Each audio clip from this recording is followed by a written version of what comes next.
राज्यातील आमदार अपात्रतेबाबत शिवसेना पक्षप्रमुख उद्धव ठाकरे हे सुप्रीम कोर्टात जाणार आहेत। आज उद्धव ठाकरे आणि त्यांच्या सहकाऱ्यांनी याबाबतची भूमिका स्पष्ट केली आहे। सुप्रीम कोर्ट योग्य निर्णय घेईल अशी अपेक्षा आहे, असं मत राष्ट्रवादीचे प्रदेशाध्यक्ष आणि माजी मंत्री जयंत पाटील यांनी व्यक्त केलं। सांगलीमध्ये जयंत पाटील हे प्रसार माध्यमांशी बोलत होते।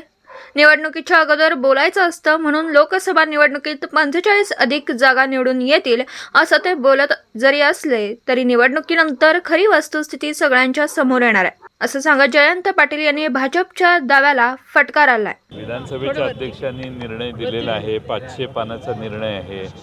आता त्याच्यावर आज शिवसेनेमार्फत उद्धव ठाकरे आणि त्यांच्याबरोबरच्या सगळ्यांनी भूमिका मांडलेली आहे आणि सुप्रीम कोर्टात जाण्याचा निर्णय त्यांनी घेतलेला आहे। सुप्रीम कोर्ट योग्य न्याय करेल अशी अपेक्षा आहे।